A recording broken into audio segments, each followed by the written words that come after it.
ભરૂચ જિલ્લામાં ચર્ચાસ્પદ બનેલા આમ આદમી પાર્ટીના લાફાકાંડ મામલે ઝઘડિયા જીઆઈડીસી પોલીસે વધુ કાર્યવાહી હાથ ધરી છે.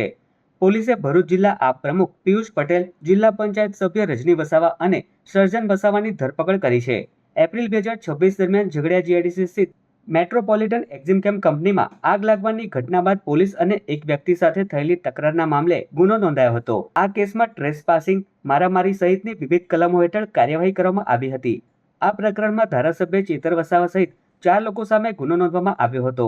તો બીજી તરફ ઘટનાના સીસીટીવી ફૂટેજ પણ સામે આવ્યા હતા, જેમાં ચેતર વસાવા એક વ્યક્તિને માર મારતા હોવાનું દેખાતું હોવાનું પોલીસનું કહેવું છે. ઉલ્લેખનીય છે કે ચેતર વસાવા હાલમાં વનકર્મીઓ પર હુમલાના અન્ય એક કેસમાં જેલમાં બંધ છે. પોલીસ દ્વારા સમગ્ર મામલે વધુ તપાસ હાથ ધરવામાં આવી રહી છે. આ તરફ આમ આદમી પાર્ટીના આગેવાનોએ ભાજપ સરકાર પર આકરા પ્રહાર કર્યા હતા.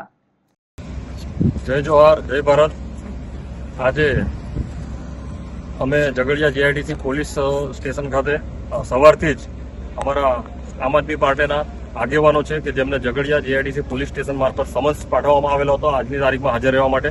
ભરૂચ જિલ્લા પ્રમુખ શ્રી પિયુષભાઈ પટેલ, તાલુકા પ્રમુખ ઝઘડિયાના સર્જનભાઈ વસાવા અને આમ આદમી પાર્ટીના આગેવાન અને વાલિયા જિલ્લા પંચાયતના સભ્ય રજનીભાઈ વસાવાને, તો એમની સાથે અમે સવારથી જ અહીંયા ઝઘડિયા જીઆઈડીસી પોલીસ સ્ટેશન ખાતે આવેલા હતા.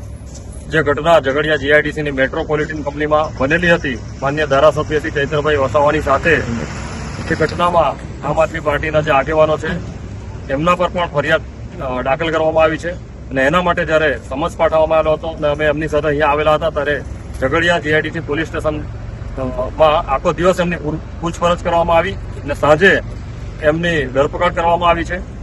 આ એક જે સત્યની જે લડત છે કે જે આગેવાનો લડી રહ્યા છે એમનો અવાજ આ ભાજપની તાનાશાહી સરકારમાં દબાવવાનો પ્રયત્ન થઈ રહ્યો છે, પરંતુ અમે માન્ય ધારાસભ્ય શ્રી ચૈતરભાઈ વસાવાના સૈનિકો છે.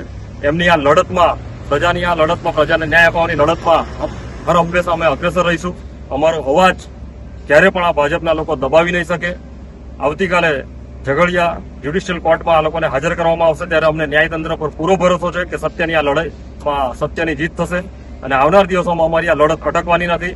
ગમે એટલા આ લોકો અમને દબાવવાનો પ્રયત્ન કરશે, પરંતુ અમે હર હંમેશ પ્રજાને ન્યાય અપાવવા માટે પ્રજાની સાથે ખભેથી ખભા મિલાવીને પ્રજાની આ લડતમાં અમે હર હંમેશા અગ્રેસર રહીશું.